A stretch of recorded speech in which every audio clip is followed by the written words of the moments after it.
Good evening and welcome to Slam the Gavel, the show that tells it all regarding family court, other court issues, as well as CPS.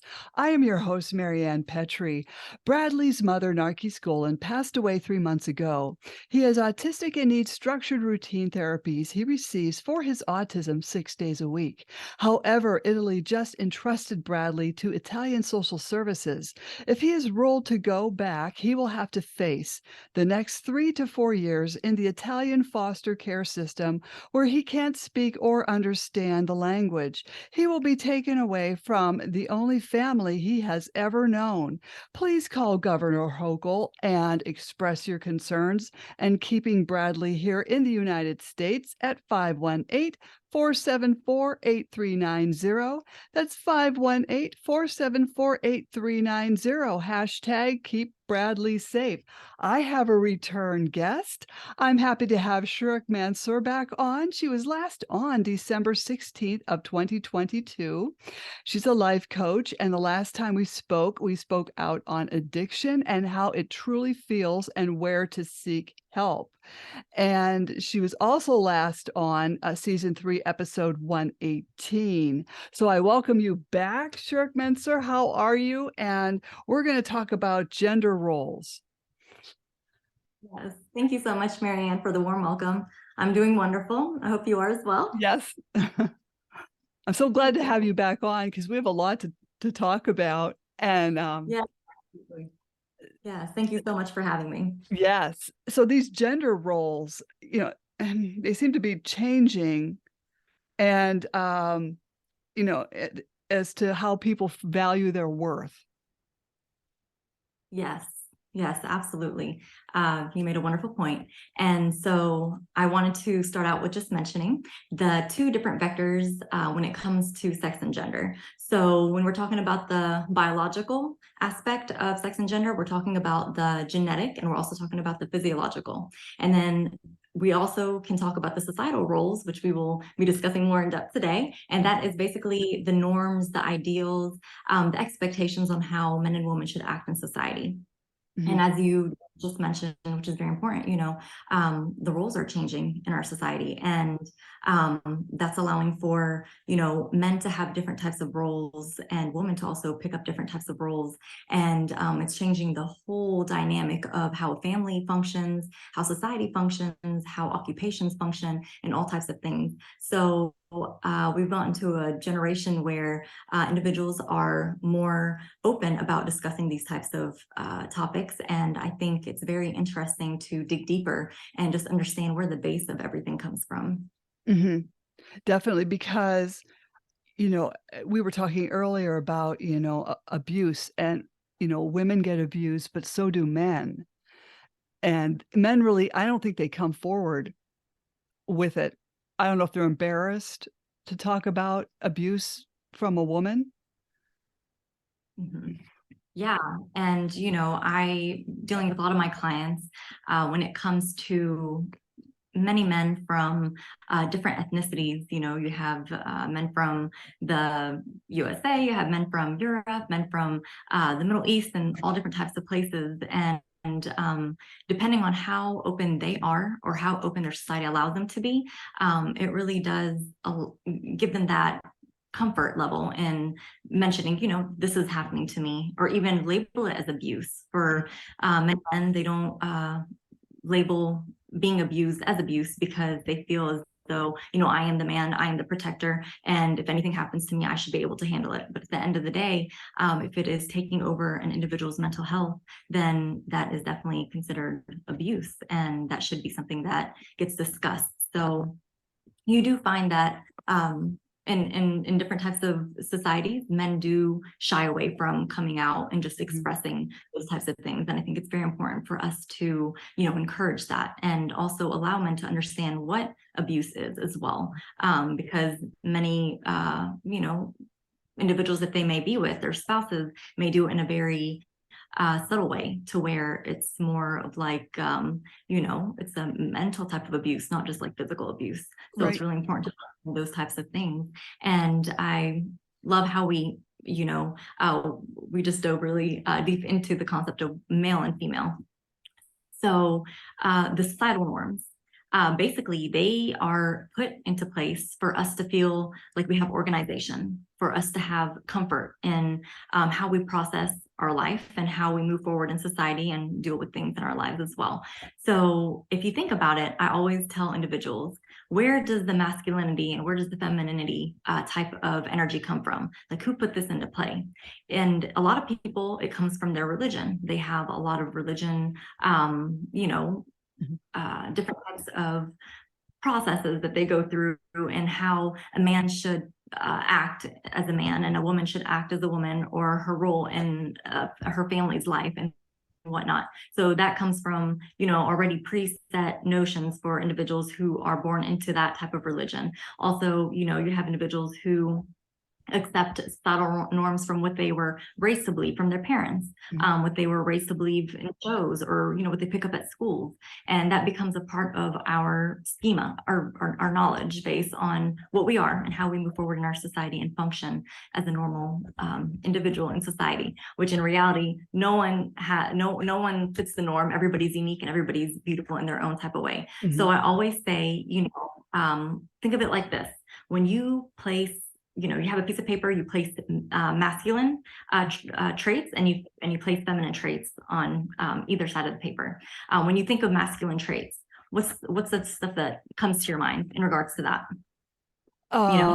Yeah. Oh, go ahead. I was gonna say, like, a lot of people, have different ideas on that, and so it's really interesting. And I wanted to ask you and see, Marianne, when you think of that, what comes to your mind when you think of just like a masculine individual, and the traits along with that in our society? Bodybuilding, guys like to bodybuild, things like that. They're masculine. Yeah. Trying to think. I don't want to What say would you say, like, personality traits as well person. for that? I've met a lot of very nice guys. Manners, good manners that I have met. Holding doors, and I hold doors for them as well. So, yeah, I mean, just very, I don't want to say powerful, but people are probably going to kill me for saying that. But just like, No, I love it. I don't want to say running the show.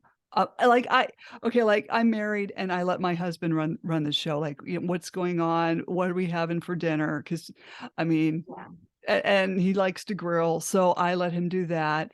And so I guess that's what I'm trying to explain. Yeah, it's more like, would you say like a leader? Leader, yes. Yeah, kind of like in a leadership role as well. Okay, wonderful. And now let's think about, femininity, or the female traits. What comes to your mind when you think about that? The fairer sex, mother, taking care of children, also holding down a career, and also can be a leader, as well as, running the show as well. It just depends on the personalities of the males and females, and just being nurturing. I know, like, I know I'm a nurturer, but my husband is not that much of a nurturer. I don't know if it's a guy thing, you know.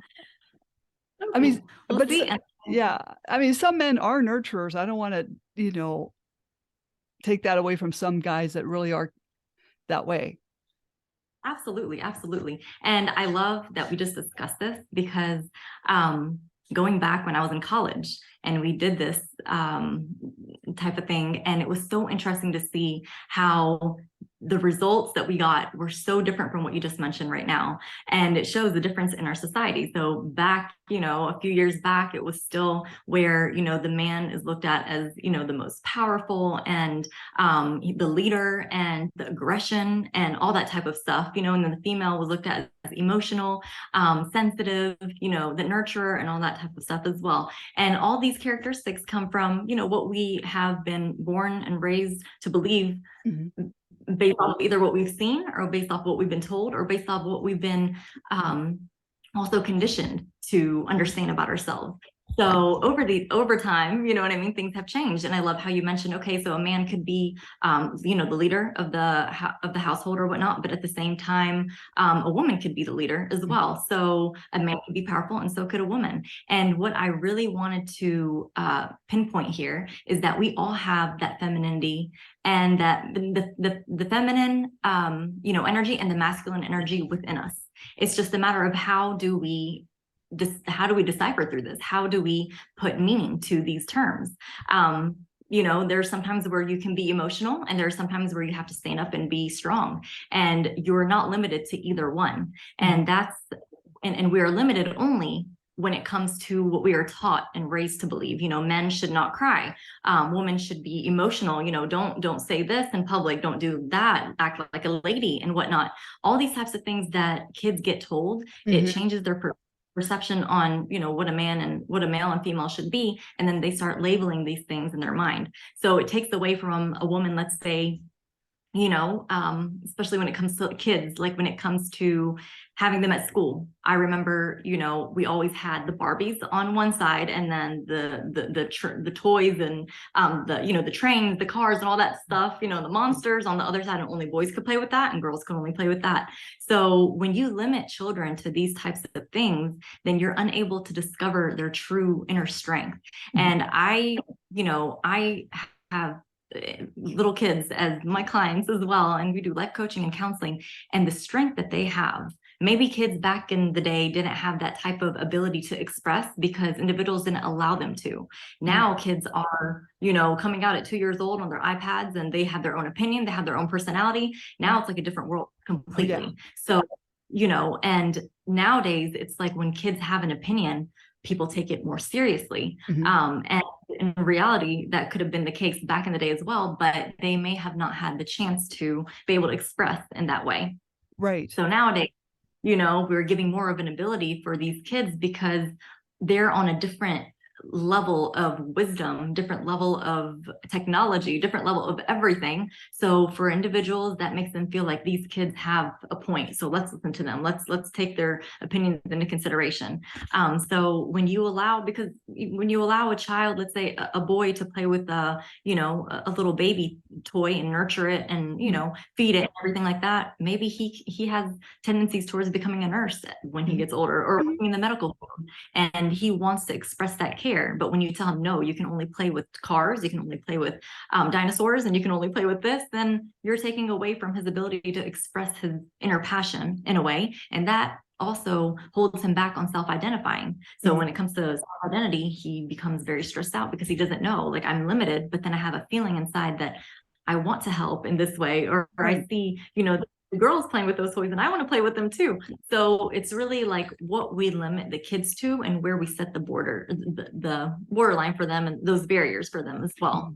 And then that ends up becoming what they see as, male, female. And if a little child wants to go play with the kids and you tell them no, the girl side, and you tell them no, and he gets emotional, a lot of times, many men would tell him, what are you doing? Why are you crying? What's wrong with you? You're a man. You know what I mean? So these little things that we tell kids becomes part of their self-talk, and that self-talk becomes part of who they are and what they believe they're supposed to be. So, I feel like that's a very, very important aspect of where the male and female energy comes from and how we make sense of it and how we define it as well in our culture and in our society. So when we, say like masculine energy is negative or whatnot, then you're really talking about your own self, because we all have that masculinity and that femininity energy. It's just discovering what it is and making sense of it and actually defining it in our own ways and not based off of what society has it defined as for us. Oh, definitely. Because now I'm older than you, but, we would have Barbies and, and the Ken doll and G.I. Joe. And so, Wow. I mean, I, like, integrated everyone when I was playing with, my brother's G.I. Joe dolls. I don't know if you Yeah. remember or know what those are. They were like army guys. And, um, I don't even, friends in the neighborhood that were little, we were all little boys and girls. We were all playing with all of these dolls Yeah. and creating a scenario or whatever. And it was fun. I don't know how kids play today. They're mostly on PlayStations, Yeah. you know? Absolutely. Absolutely. iPads and all types of stuff, everything that they can have easy access to there Yeah, on there. Yeah. And so, I love that you had that ability to interact, with boys and girls, and you just had them all integrated into your play. And I think that's mhm, very healthy, because you know, once you have those healthy boundaries, there's no like the competition lessens between the male and female. Instead of, a male wanting to, be stronger than, the female, or wanting to show that he's better in any way, or the female doing the same thing, you start concentrating more on your values. mhm, So you lessen away from those roles that you have to fit into, and you start basing your strength on your values, your inner values, and your strengths and what you stand up for, rather than, who can I compete with today? We should compete with ourselves, with the person right, that we were yesterday, and the person that we are today, and to always strengthen ourselves. And that will only become a thing when, these gender roles become less emphasized in a negative manner. And it's good. It's good to understand what you define these things as, because you want to understand it in yourself. But to also limit individuals' capabilities because of that can really hinder individuals' growth. And especially when it comes to like personality, traits that we discussed right now, mhm, you then have to start labeling, a female. She's emotional, so if she's emotional, I don't think that she's going to be able to handle this type of job, or I don't think that she'll be able to handle these types of situations. So she gets blocked off from getting involved in doing these types of things, when in reality, how is she going to feel with a male in general? Like, how is she going to feel with somebody who's dealing with a specific type of situation if she's never been a part of it? mhm, How will you want her to understand their emotions? How will you want her to, even be there to comfort that individual mhm, in those situations? It's important for everybody to try and become a part of society in some way, whether it's made for female or male type roles. We have to be a part of that type of stuff, so we can understand it in ourselves, to be able to understand it in other people. Same mhm, goes for relationships. So many people say, let's say a female wants a man who is, strong, and, he's working in a high level paying job and whatnot, but she hasn't worked a day in her life. mhm, When she's with that man, you know what I mean? And he, let's say, has these types of problems in his life when he comes back from work, and he wants to express them to somebody, but he may express them to his wife, and she may not even have any clue on how to give him that peace of right, mind, or even like to talk on that level. So, yeah, it's nice you got what you wanted, but at the same time, are you able to be there to comfort that individual mhm, with his needs, with just being understanding on that level? You may not be, because you haven't been in that type of environment or in that type of society. So that when we limit our gender roles, then we also take away from people understanding one another. And I think that's very, very important. It also, the domestic behaviors start to get limited as well, that a woman is just nurturing. Well, the roles have changed now, where a lot of men are staying at home. They're mhm, becoming at home dads, stay at home dads, and the females are going into work now. So when we switch these types of things, many male and female may feel very like intimidated, or they may feel like, they're lessening from their strength, or their role as a person, if they go by gender roles. But if they don't have gender roles that they're really strict about, then these types of changes they could adapt to very easily, and it won't make a difference. It won't make a negative effect on their lives as it would someone who's just very straightforward about what these rules are. mhm, Because it's amazing for your spouse to jump in and help out if they can at any point in time, and be flexible instead of, having a spouse that's like, no, this is the way it is and this is how it goes. And, then there's no understanding, and that can cause a lot of challenges in the relationship. Which I, see a lot of clients that come in and get relationship counseling. It's based off of going back to their roles and how each one of them function in society. So I think that's very, very important, and just allowing individuals to feel with one another and be able to have healthier relationships in that sense as well. Mhm. Yeah, it's got to be, a healthy relationship between, a man and a woman in order for this thing to work.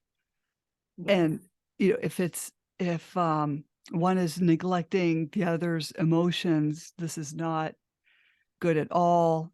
And, we were talking about abuse and, like women are looked at primarily as the ones being abused, but also men are abused as well.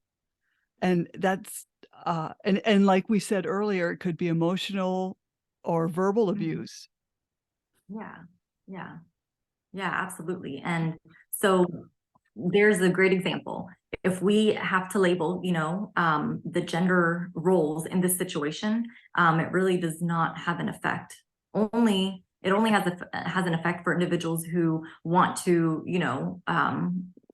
victimize themselves and say, I belong to this specific type of gender. So look at me. Look at the status or the statistics. Sorry. It bases really high on women and they're always being abused and whatnot. So if you want to use it in that way, then absolutely it comes into play. But in this type of situation and in many other types of situations, gender roles get abused Mhm, because people they can just victimize themselves because they belong to a specific gender, and that this specific gender gets basically abused in all types of ways. But at the same time, men do get abused as well.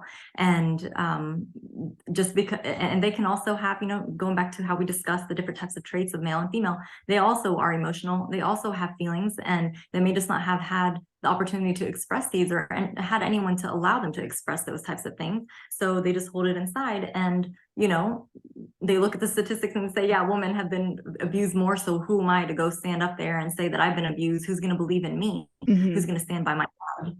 But definitely everybody believes in that. There are people that, actually do studies on this, and there is a thing about this. So if a male does feel like they're getting abused mentally or emotionally or physically by a woman, then they do have to speak out, because that woman is also the mother of their children. And if they're getting abused in that way and they want to stand up and show that they are, strong and there's no problem here, well, then at the same time, this action will also generalize into your, children's lives, and that could be very dangerous for them. mhm, So yeah, so when we lessen those gender roles and like the stigma around them, then people are able to get out there more and just talk about their problems and just feel more accepted. It also is very important when it comes into, let's say, different types of societies, where men feel like, yeah, their role is to basically be the breadwinners of mhm, the household, and the woman has to sit at home and she has to raise, the children, and that's just how her life is. Many men, in that role can also take advantage of the fact that, I'm working, so I'm bringing in the money. That means I'm superior. That means that she has to listen to me, and my word is the only word that's going to be working in this household. So it could be a really dangerous thing for individuals who go by these types of,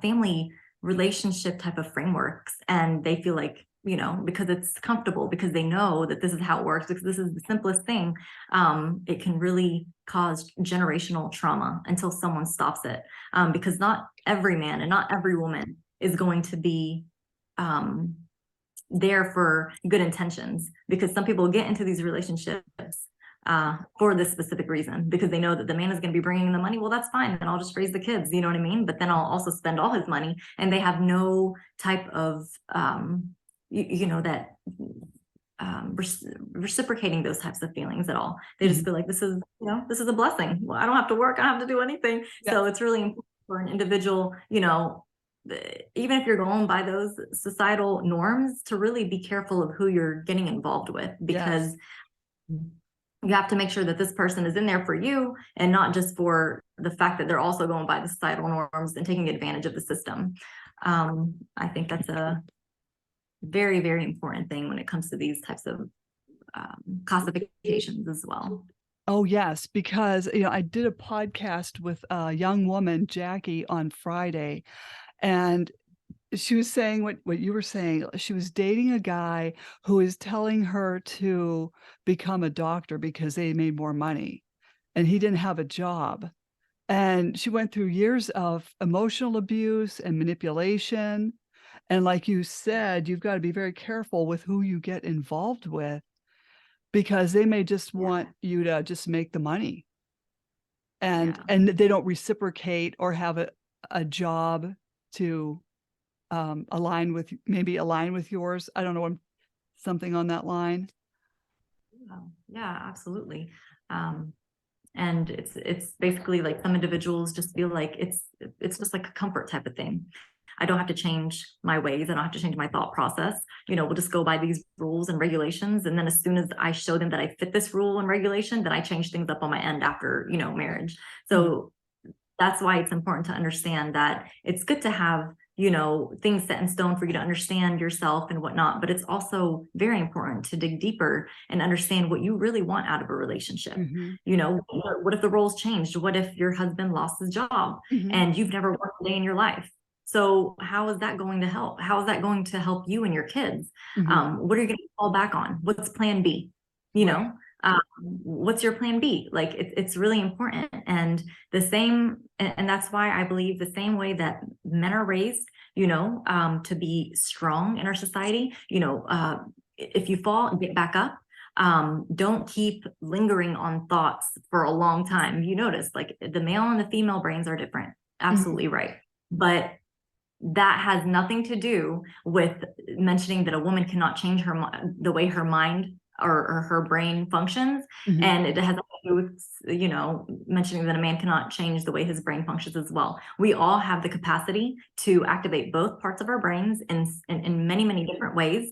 We have the capacity to be emotionally intelligent and mhm, to understand ourselves on a very, very deep level, and that's all a choice at the end of the day, if we decide to do that or not. So it's not just because a male's brain is different and a female's brain is different, that does not limit us to being just as strong as each other, just and understanding how we function and how we work. I think it's very important for us to understand that, if you want to be, if you see a man, let's say, and you admire the fact that he can just get over uh, a really tragic moment in his life mhm, and just like put that aside and just keep moving forward, then try to understand how to regulate your emotions. So once you see something in someone, and this comes down to kind of like the aspect of jealousy as well, mhm, when it comes to individuals seeing other people striving or seeing other people that are different than them, it's either that jealous emotion is actually a beautiful emotion if we just mhm, understand it. mhm, So you have like all these people who get intimidated of other people when they see them doing good in their life or they're doing something different. If you are intimidated of someone or if you feel jealous of somebody, then just know that this emotion inside of you is telling you that you can get there. This is something that you want, but you just have to work on it. And so you should actually be you should be so happy that you're feeling these types of emotions because they're like a compass for your life. It's just how do we basically focus the outlet? Where do we focus this outlet on? Do we want to feel miserable and say, oh my goodness, look at this guy or look at this girl, look at where they're at, there's no way I can get there? Or do you want to say, wow, there's such an inspiration, let me see how I can change myself or better myself, or even implement these types of qualities into the qualities I already have mhm, into my life? So, I want individuals to understand that, even if you see somebody doing something different in their life, it doesn't mean that they're just, born and raised that way. They could be, it could be something that's, that came as a blessing, but it's also something that we have to work on a, consistent basis. Because we can change our choices and our life destiny at any second, at any point in the day. So anything can happen to make us change our thought process and our path in our Mhm. life. So it's very important to understand that we can do that with our emotions and our thought process as well, the same way that any individual can. And especially, when it goes back to some men, they're just like, gosh, I wish I was able to express my emotions.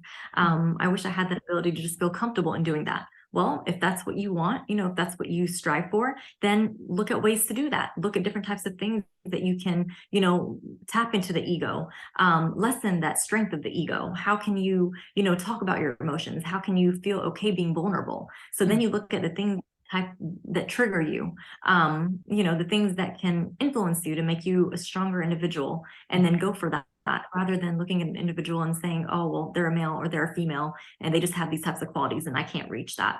Mhm. It's always switching the script around in our minds and just knowing that we can, having that I can attitude, Mhm. um, get out there, and be a part of society in the way that we want to be a part of society. I think that's very, very important.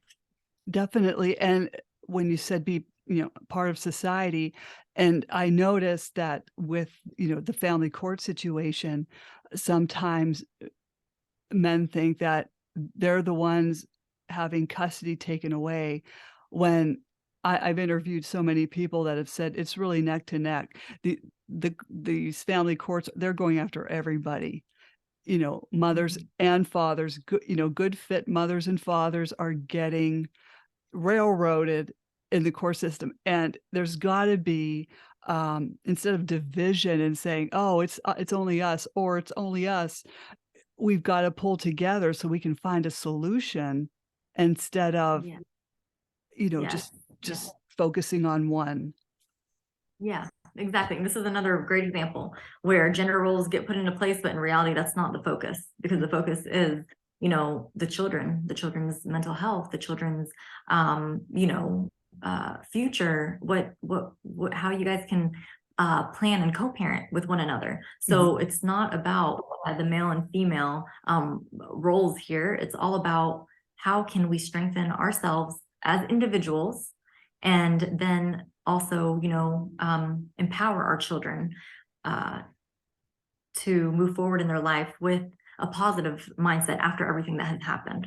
mhm, So yeah, I feel like it just gives, and then again, it goes back to like giving that comfort, that in this case, the male, let's say he acted out, or he was, and if he was like aggressive in any type of way, then most likely a lot of times, the system would agree more with the female, because they feel like, oh, well, he could have had that type of quality because he is a male. It's a masculine type of thing, and most likely we're going to believe him mhm. in that case. And there are a lot of women who use this to their advantage. A lot of women who can just call the cops and just say, they've been abused, or they've been attacked, or they've been, I have a lot of clients who have dealt with this. I've actually, encountered a situation where an individual actually, hurt herself and called the cops, and said this and this happened, and there's no way, like, and thankfully he had a camera in his house, and he was able to actually show that this did not happen. So this is very, very important. Oh, yes. You know, yeah, like, some people take this to their own advantage, Mhm, and it can really hurt a male in his career, in his life, as, moving forward and being a successful person with that on his record. So I think it's like really important to just understand, you know, like just being literally genuine and honest with ourselves as well, mhm. and not using the gender roles to play victim, or to switch the society around, or just to hurt somebody in any way, because there are a lot of people that actually do that. Oh, And yes. so yeah, that point you brought up is very important when it comes to the system. Mhm. Absolutely. And it's a very scary time that we're living in that this goes on. Um, it's a shame that people are using each other and the way they treat each other. I don't know what to say about that. I was always, I guess it depends on how you're raised. When I was raising my young ones, like if they maybe fell and hurt themselves, I'd comfort them and then I would say, Did I comfort you enough? And and he or she would say, "Yeah, you did." Oh, But I precious. I wanted love to that. validate what they were feeling, or if they got picked on at school, I comforted. Did I comfort you enough?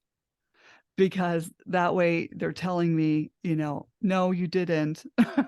But at least, we could talk about it more. Yeah.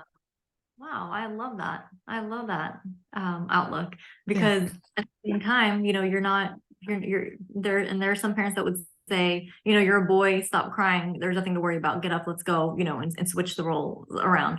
But for you to ask, am I comforting you enough? That means, are you feeling safe inside? Mm, And for them to say yes, then that's amazing. But for them to say no, then you can understand really, and tailor to their emotions rather than to just have them skip through their emotions. Because mhm, when you do that, learn, okay, I have to feel with my emotions. I have to feel present with my emotions. And that goes both ways, male and female, mhm, if they do that, then they're more able to just recognize their peace of mind, their happiness. And when something does bother them or hurt them, then they can actually feel with it quickly and firsthand, and just know that this is not comfortable for me, this is not right, I need to make a change, rather than lingering in that feeling and not knowing how to even discuss it or mention it or express it. You gave them a wonderful outlet to mhm, you know discover their self rather than labeling them mhm. to a specific role, like you should be strong enough, or you should be um emotional, or you should be whatnot. You didn't tell them they should be anything. And Right. and when we think about it, the word should. When you say, for example, you let's say you wanted to exercise this week and you didn't, and you say, you know what, I should have exercised, or I would have if I did this, or I could have.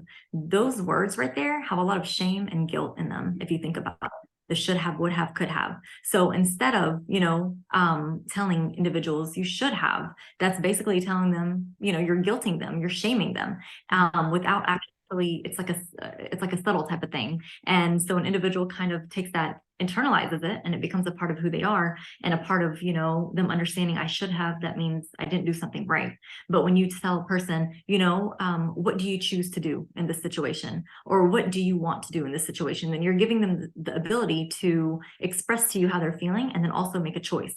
That mhm, choice is very important mhm. when it comes to being able to understand how to move forward with any type of experience that we undergo, Mhm. whether it's to deal with emotions at that moment, or to, maybe let's say put it to the side a little bit, but not to give an individual to like not validate their emotions. Their emotions have to be validated no matter what.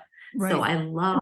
I love that you were able to do that, because that's like literally part of psychology. So you basically taught them psychology without realizing it. And that's absolutely amazing. I love Because it. Thank you, because at some point they're gonna have a spouse, and I want them to be making sure that they validate their emotions when something goes wrong, and not Mhm. just brush them by. Yeah, yeah, Yeah. absolutely. Because kids learn how to deal with relationships based off of the relationships they see, and most likely it's with the mother and father relationships. So building that foundation for them is very important. And when they do get into relationships, those are the main types of things that open us up to any traumatic experiences, or vulnerabilities, or anything that we don't discuss. It all shows up in our relationships, Mhm. or our relationships with other individuals. So having that base and building that foundation for them is really good, because they understand what a healthy relationship is. Right. That's so important. Exactly what you said, what a healthy relationship should be. Mhm. Yeah. Yeah. Um, yeah.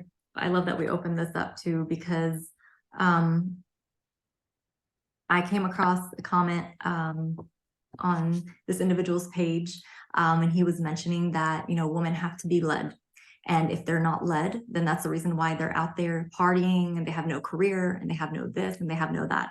Mm. So just within that type of comment right there, he already labeled what feminine energy is and masculine energy is, Mhm. and the fact that women have to be led. At the end of the day, nobody has to be led. We are all leaders of our own. And if you have to wait to be led by somebody, then you're actually waiting for your happiness to come and appear. But Mm. once you know what makes you happy, once you know your values, once you know your inner strength, you know your vulnerabilities and all that type of stuff, that's the most important thing before getting into a relationship. Mhm. Because you don't want to get into a relationship to be codependent. You don't want to get into a relationship where you're just like basically depending on a person for discovering life and figuring things out. It's good to have an individual to empower you and Mhm. understand your values and work hand in hand with you. But if you are going into a relationship based off of gender roles as well, then that means that you're basically relying on that individual. And if God forbid anything happens, Mm. then do you have a plan B? Most likely, you won't, because you know that this person does this, I do this, and this is just how it's going to go. But that's not life. Mm. It may have been life back in the day, at a certain point in time, but now things have changed. Oh, And yes. it's really important, yeah, for a woman to also know when they're getting into those roles of where a man is the provider and she is the caregiver, then you have to know that if anything goes wrong, where's your plan B? Where, how does your bank account look like? How are you all taking care of the money? You know what I mean? Mhm. Are you sharing, or do you have a joint? Do you have your own? How are you dealing with that? Because you can't just get into something that serious and then just expect everything to go perfectly planned. I mean, nobody wishes for a divorce, nobody wishes for these types of things. But Mhm. if they were to happen, life, how are you going to deal with it? It's not a fairy tale, so it's really important to understand, what type of um, framework am I getting myself into? And am I comfortable with this? And Mhm. if you don't feel comfortable enough to discuss this with your spouse, like what's plan B? Then that means that you have to be very careful, because an individual who really cares about you and cares about you more than their peace of mind and their comfort, because they just want to have relationship and just know that now they're good to go and everything's set in their life and they're passing their milestones. um, it's very important to understand that individuals that go for those types of things most likely do not have that ability to care for you, because their whole mindset is, I have to reach a specific milestone in my life and I have to, this is my first one and I'm just moving forward. I don't need something to come in my way. But in Mhm. reality, life is not perfect and we just have to plan for these things just in case anything happens. How do we care for ourselves? You also are going to have children involved as well, most likely. So it's not just about you. You're picking your spouse based off of how you want your kids to see relationships in the future, what your mental health for your kids looks like in your mind based off of who you choose. So I think that's very, very important when it comes to relationships. Not being with someone because you want them to complete you, but being with someone because you have found your complete self and Yes. you are intertwined each other with one another. And if you're trying to fit gender roles in this type of situation, it's going to be very challenging to find someone who really is there, not for ulterior motives, but is really there for good intentions. I mean, there are, but you have to be, very aware of that when you're going into something like this. And most definitely. Thank you so much for this discussion, and I know we're gonna do this again. And, what I'll do is I'll take your, contact information, I'll put it in the podcast notes because I know you've gotta get running. But, is there anything else you'd like to add? Or did we probably covered it all, huh? Yeah, we touched base on a lot of important things, and just my message would be, look inside for your values and your beautiful strengths, and don't limit yourself to what society is asking of you, because you're more powerful than words can express. And when you limit yourself, it puts like blindfolds on you from really discovering the best version of who you are. So don't be afraid to do that. Definitely the Exactly. message I'd like. That's perfect. Well, hey, don't jump off because I'm gonna have you back on again. Slam the Gavel is a podcast to help the public understand what really goes on in these family courtrooms. I'm your host, Marianne Petrie, author of Dismantling Family Court Corruption, Why Taking the Kids Was Not Enough, and Cry Out for Justice, Poems of Truth. Please join us again in the future with Shurouk Mansour in the future and other exciting guests. Thank you again for popping on the show. Thank you so much for having me, Marianne.